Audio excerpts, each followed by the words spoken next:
Welcome to Miles and Mindset, Tour de France Femmes edition, episode 8 with me, Rebecca Rusch, world champion endurance athlete, performance and mindset expert.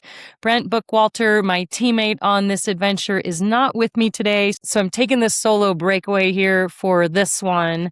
And Miles and Mindset is where we're digging into the performance, mindset, psychology of the athletes and the teams through the lens of the biggest cycling event on earth, the Tour de France Femmes, avec Zwift. And each stage we look at the mindset tools and strategies that these athletes are using to keep performing day after day in the biggest stage on earth.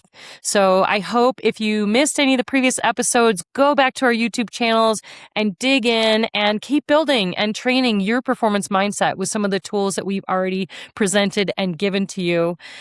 We are here as part of the performance team with Caroline Wreszin and Dr. Allen Lim and his performance team with Saint Michel Preference Home Aubervilliers 93, which is our team on the ground. And for stage 7, Mont Ventoux, we talked about resilience, and we talked about how it's learned and earned in the hardest and darkest moments. And everyone who's racing the Tour de France Femmes this year is really having to dig into their resilience after 8 stages. So today, stage 8, it was the longest stage of the tour, one more to go. And it really came down to the last handful of kilometers, the last couple of climbs, with a very small climb near the finish, with Demi Vollering attacking as the group expected, and only Elisa Longoborghini and Kasia Niewiadoma-Phinney could respond. Small gap, and then with 7K to go, Demi Vollering really took a huge risk and threw it down, and no one could go with her. And it was a very aggressive and dominant performance. So she wins the stage, she takes the yellow, and is now just 8 seconds up on Kasia Niewiadoma-Phinney. So if you haven't been watching this live, holy moly, go back and watch some of this racing, because it is some of the best racing on earth.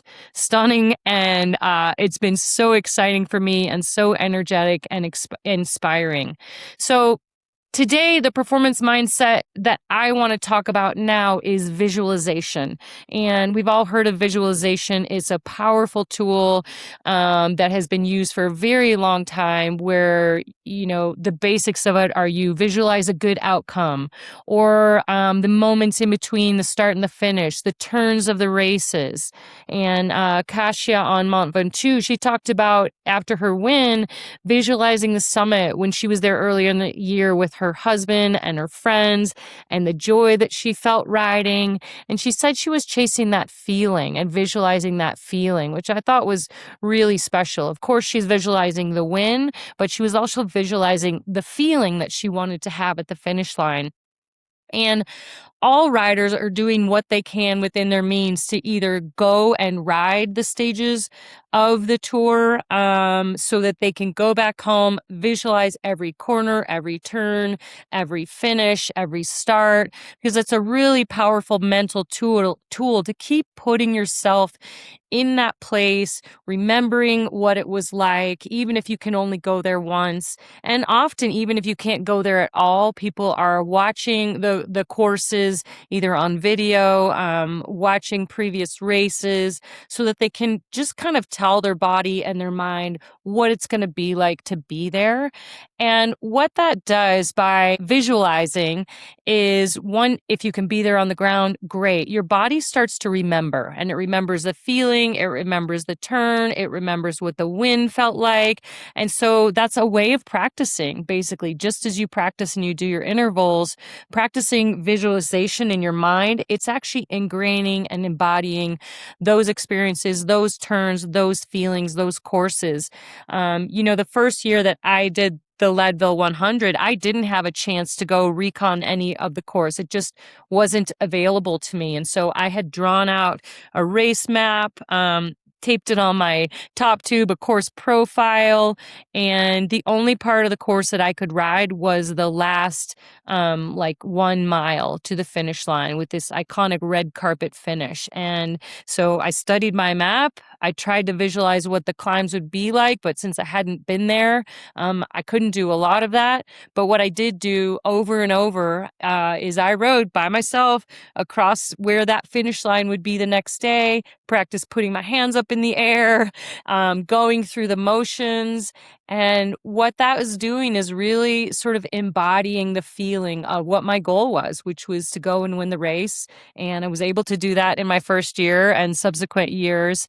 But it's such a powerful tool that has been used for a long time. I've used that tool over and over again. It really does work. So if you haven't leaned into visualization, definitely something to lean on. I want to talk about a different kind of visualization, and that's kind of the visualization of avoidance or wanting to stay away from a feeling that isn't great. And so Demi Vollering, today's stage winner, now in the yellow jersey by just 8 seconds with 1 day left of racing.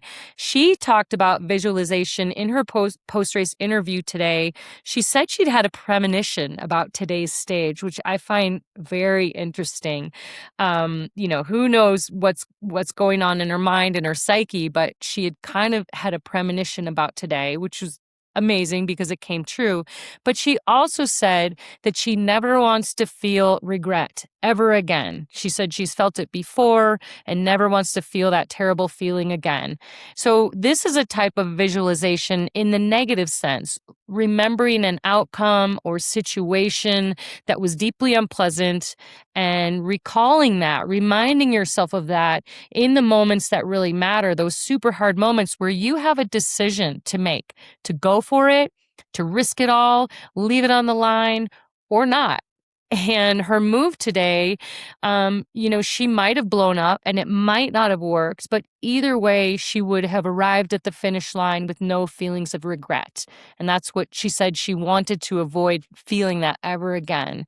So she did express after the Mont Ventoux stage that she should have closed the gap right away. I don't know her. I didn't speak to her, but maybe there was a hint of regret that she did not want to feel again today. She wanted to be aggressive and feel like she hung it all out there, nothing to lose. And it worked. So what I take from that, I really want to talk about the word should. And it's a word that encompasses regret, especially when you say something like, I should have, ... So when you use this language of I should have, and this is what my therapist likes to say to me, she says, stop shoulding on yourself, because what you should have done is in the past. There's really no way to change it. And so lingering on it doesn't change the outcome. It actually just has you sit in that feeling, that negative feeling.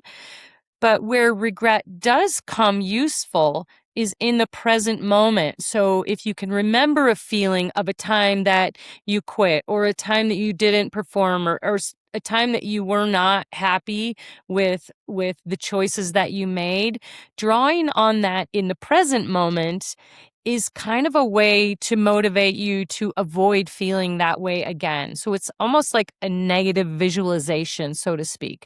And of course, I just said we don't want to linger in the past in our shoulds, but in a moment where you have a split-second decision to make, do I go, do I not go? Remembering, how do I want to feel at the finish line? Do I want to feel like Kasia said, I want to have that feeling of joy and I put it all out there. And so, if Demi Vollering had that decision to make today and maybe pulled on hey, I don't want any regrets at this finish line, regardless of what the outcome was, she wouldn't have looked back with regret. And she had to try. She tried, she went for it, and it turned out great. But often leveraging past feelings of regret or disappointment in the moment can motivate you to be like, oh, no. I don't want to feel that again. I think I've talked about this already, but I've quit one race in my life where I wasn't injured. There was no reason to have to stop. And that was in high school in my junior year, cross country running, the regional meet on the way to the state meet. And I just stepped off the course because I wasn't performing as well as I wanted to. And I still remember that feeling of regret of knowing that I had jeopardized our chance to go to the state meet, knowing my teammates, my mom, my coach, they were all worried about me. And there was so much shame in telling them I'm fine. I just mentally cracked and stepped off the course. And so that was decades ago, my junior year in high school. I still, when I want to quit a race or I want to quit something, I remember that feeling that's so strong and be like, no, I'm going to finish, even if I'm last, or unless I'm injured, I'm going to finish this event. And so that is another type of visualization to pull on. Of course, visualizing the win and the great outcome, but also how do I want to feel at the end? And I don't want to feel regret. So I had the chance, it was really special. I had the chance to talk with the team, Saint Michel Preference Home, Auburn 93, and talk to them at the end of stage 8 and ask some of the riders, what were they visualizing for the final stage? So it was really cool to get them on video. I'll share that with you. And they're so tired. I mean, they were passing the phone around and I got some really blank stares. Alison Jackson, kind of talked about how she had been visualizing trying to win some of these stages. And she had many different scenarios that she'd visualize. She said you need like 6 or 7 different scenarios in case something goes a little differently or that. But she hadn't visualized, she's not really in the game for the wins and she's not having her best race. And she's like, I hadn't visualized this. I hadn't visualized being in this place. So she's like, I don't really know what to visualize for tomorrow. And so, I gave her some prompts to visualize, maybe not this race, but her future thoughts about this day. When she looks back on this in a month, a year, 20 years from now, what feeling does she want to have from that? I also talked to Wreszin, who's also exhausted, and we talked about visualizing her finishing the Tour de France Femmes avec Zwift. That was her primary goal, and she's doing it. She's completed 8 of 9 stages, and it was good for her to have that reminder. And I reminded them all what an inspiration they are to the world, because when they're deep in the grind right now, the team, the riders, and they're doing the hard work, and I think it's really hard for them to see beyond the bubble of their day-to-day, trying to recover, trying to get ready for the next day. It's hard to see beyond that bubble of the impact that they're making, one on their future selves, but also on the world and on all these people around who they aren't tapped into right now. So it was really nice to talk to them, and I just kind of showered them with positivity, told them how much impact they're having on me, sport as a whole, women's cycling, women's sport. And Dr. Allen Lim, who's the head of this performance team, he's been dedicating himself to cyclists and optimizing their performances for decades. He's now seeing some of the earliest innovations that he brought into the pro peloton, like bringing rice cookers, and serving rice as one of the really good fuels for sport, ice socks, all sorts of stuff like heating and cooling. And he's brought his science background into practical applications. And he really has advanced sports performance exponentially over the last 2 decades. And he's doing it again with this team in the Tour de France Femmes. And it's a bit like going back to his old days, because the pro women's peloton is quite a bit behind the men's peloton in terms of support and in terms of the science, and just mostly in terms of support. And so he's really there on the ground,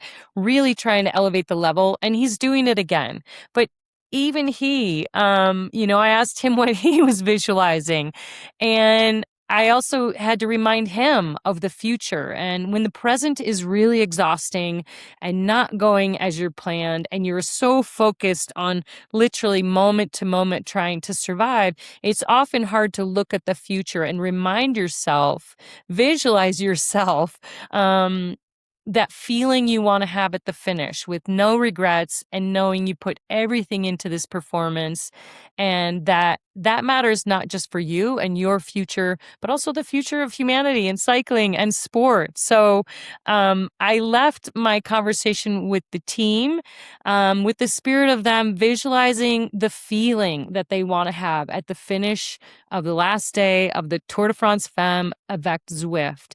And so I'll leave you with that for our stage 8, and for your visualization techniques is visualizing the outcomes you want to have, but also visualizing the outcomes you don't want to have, and making a choice to get to that finish line of whatever it is, with a feeling of no regrets.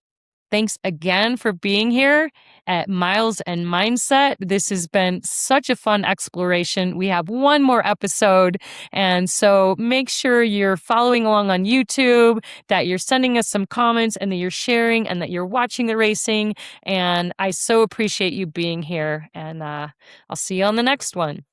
Oh my gosh, Saint Michel. Oh, I love you guys. I've been having so much fun watching you. Yeah, Oh! we're Look, here. We're here. Look, oh, it's the Caroline Wreszin. Look, Caroline. as seen on television, Dr. Peter Kim, Alicia Gonzalez, also known as Fonzales, as the Fonz. Solen Soso, Emily, Emily. Amy. Oh, look, we have a bijou. Oh, Bijou. Hello, darling. We have Chef Bailey with the Bailey Daily. Look, we have a Grace. Oh, Oh my Grace. gosh, look, Alison Jackson and a Cash. Cat, Allison. It's Reba. Oh my God. Yeah, that's how it happens. That's what Oh, we're doing. so much love and admiration for you all, this team. I've just been like crying my heart out, like with you the whole time. It's been amazing. Amazing. You're doing it. You're doing it. And you're eating a lot better than I am. I'm just going to say your food is way better than mine. Didn't get a photo of the burgers tonight. Burgers We're for coming Alice. at you. We're coming at you with some cakes. Yeah, So, yeah. Allison, this Yes. episode, I'm going to talk about visualization. Do you have any nuggets to drop for us? What do you use in your mindset for visualization?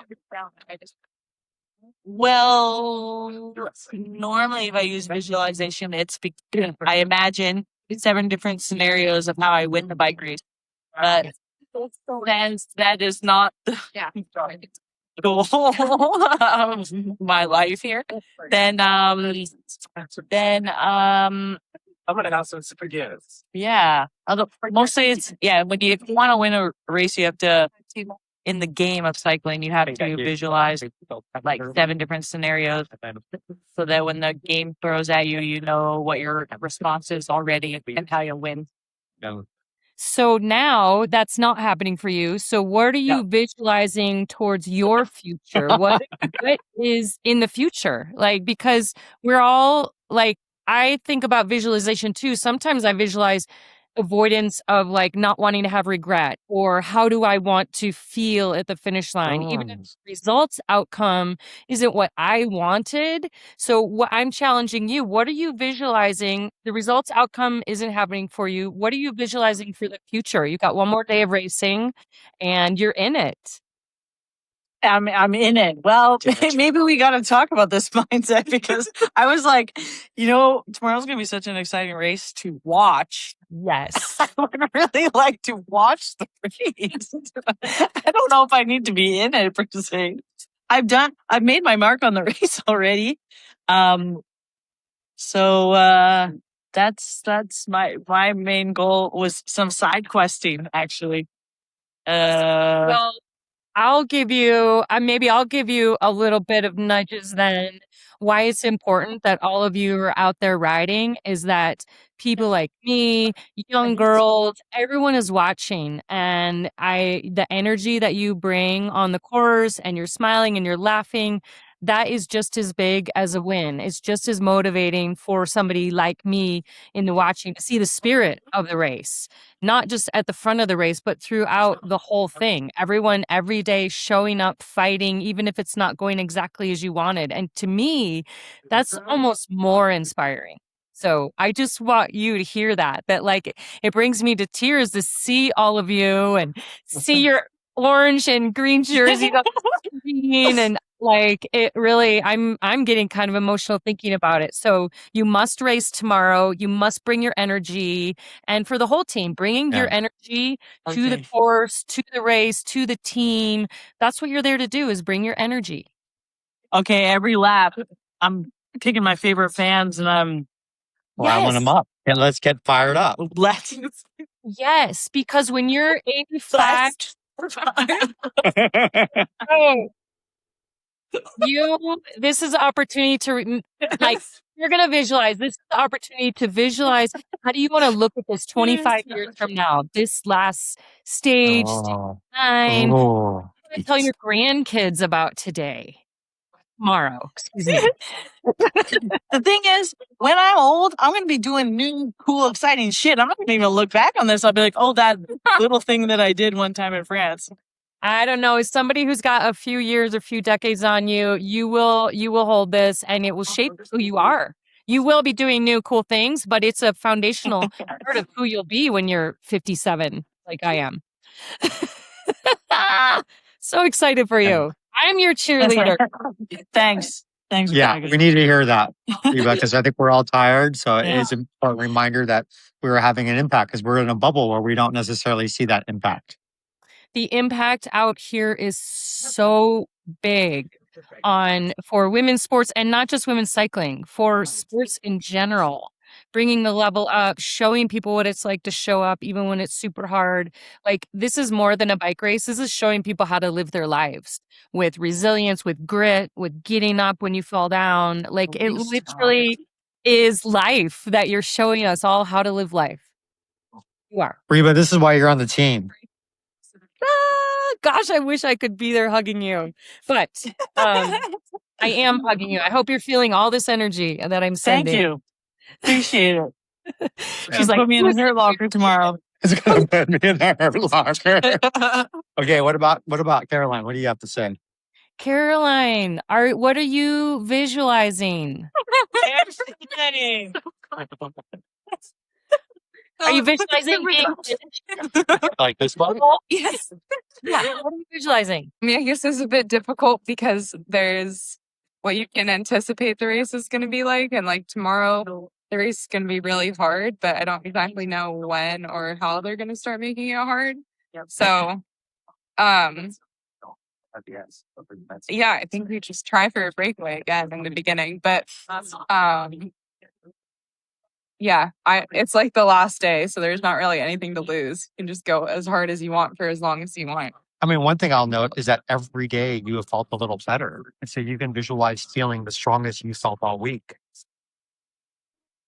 Yes. You can also visualize finishing the Tour de France Femmes. Are you kidding me? Yeah. I think it's... Oh, that's good too. Yeah. How is that going to feel? Probably pretty good. Probably pretty emotional. I remember at the Giro, I was a bit caught off guard by like how emotional it was just to finish like my first Grand Tour. So I think probably tomorrow it's going to be similar because the Tour is just it's been a lot harder of an experience for me in a lot of ways, and then it's the Tour. So maybe I'll cry or something. I don't know, but I'm pretty sure it's going to be cool. You can visualize your finish. You can visualize the feeling of finishing the Tour de France. And that's what Kasia did an interview yesterday. She's like, I was going for the feeling. Like, of course, she was going for the stage, but she was going for the feeling. So you're going for the feeling of the finish, which is insane. that you're finished. Yeah. You're in it. One more day. Totally. Like yesterday on Montu, I saw some people, just some people that I know from home and stuff, and my dad, and like, yeah, you're in your little world and you're just like breathing and pedaling along, and you're not really thinking about it, and until you recognize somebody from the outside, it's like all the noise is just it's sort of like you have headphones on with like a screaming sound. But then when you see somebody that you know, it like really pulls you out of the headphones feeling, and you are more in the moment. And so that's like definitely choked me up a couple times. So I'm excited for that tomorrow. Yeah. Well, that's one of the mindset tools that Brent and I talked about, is when it's really hard and you're in your own little bubble and you're just like, this hurts, I'm, struggling, whatever, is getting outside of your internal bubble and like opening up, like, whoa, there's my dad. There's all these people cheering for me. I'm inspiring girls all over the world, women and girls all over the world. I saw you sign autographs for some young girls. So if you're in that sort of internal pain bubble, expanding it beyond, because everyone around you suffering, they're working hard too. And sure. So yeah, one of the tools we talked about is coming out of your little bubble if you need to. Yeah, I think tomorrow will be then that's probably what I'll visualize for tomorrow, is just like spend the whole day out of the bubble. This is the last day. There's no reason to be in a bubble. Yeah. Good. Oh, so amazing. Thank you for sharing that with me. Okay, let's ask Heidi. Heidi, what are you visualizing? Oh, there she is. Visualizing. I'm visualizing someone approaching me with like a little needle and just like poking my stomach with it, and just letting all of the gas escape from my body. Good. Oh my God. I'm so Should I just stay here? Yeah. How does your body feel besides your stomach? My body's feeling really tired. Yeah. Today was like extremely, I mean, every day's been really hot, but today was really, really hot. Yeah. And I think we worked pretty hard, and then fried ourselves a bit as a result. Mm-hmm. In the beginning there. And then luckily they finally let the brake go, and then it calmed down a little bit. So we could recoup a bit. One more day. Yeah, one more day. Hopefully that gas bubble in your stomach will just give you energy tomorrow, and you can just blow yourself forward. You'll get rid of it tonight. Who knows? I hope so. It'll just propel me forward. Yeah. There you go. It'll just propel me up the climb. Here's what I'm visualizing. Yep. I am visualizing coming back from the race. We're going to be hot and sweaty and tired. I'm going to take a shower. We're going to put on some nice clothes, and we're all going to go out to a beautiful dinner. And as the dinner begins, we're going to pass around the champagne glasses. We're going to do a toast, and we're going to recognize what we've accomplished. And that's going to feel so good. So good. And I can't wait for this celebration. And, I actually have, speaking of vision, Dr. Allen Lim, I have my original book, super old, it's broken, and reading the opening of how this all started for you as a doctorate right out of school, and how you just saw that metabolism and energy and all this could be done differently, and you brought that to men's professional cycling, and now here you are more than 20 years later, still innovating, you were the first one to bring rice to the professional cycling, literally. Too much rice for Heidi now. So much rice. Now it's a staple. Now everyone's copying what you did. You were the first ones to bring ice stocks and cooling mechanisms. You've advanced that again for this year. It's just, I hope that you're also celebrating in the vision that you've been creating and innovating for over 2 decades in sport, and you're doing it again, and this time on the women's side, which is so necessary and so needed, and supporting this team. So I'm also celebrating your vision and where this is going to take sport, next year. Thanks, Reba. On. Yeah. Visionary. Yeah.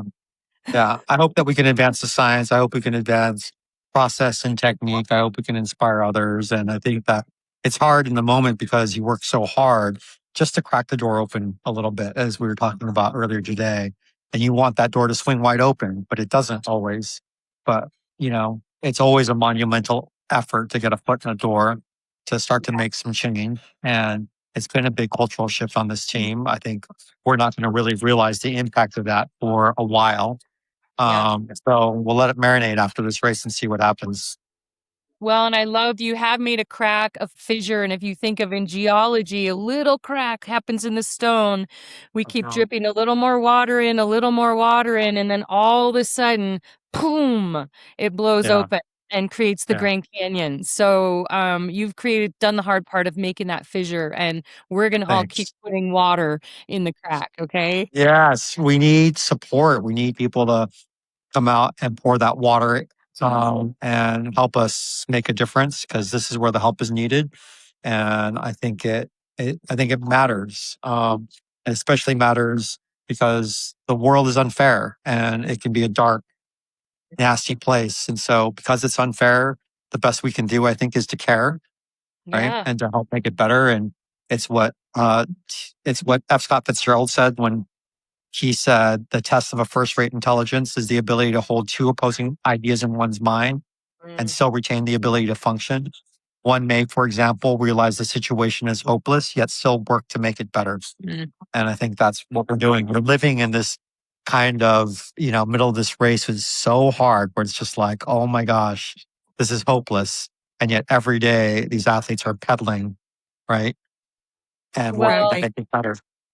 I hope you feel that you're in it and you're sort of blinders on, but from out here, there's this pouring of love and energy and water in that fissure. And there is so much excitement out in the real world right now about exactly what you all are doing. So thank That's you awesome. for Thank that you. list for us. And Yeah. one more day. I can't wait for your celebration party tomorrow.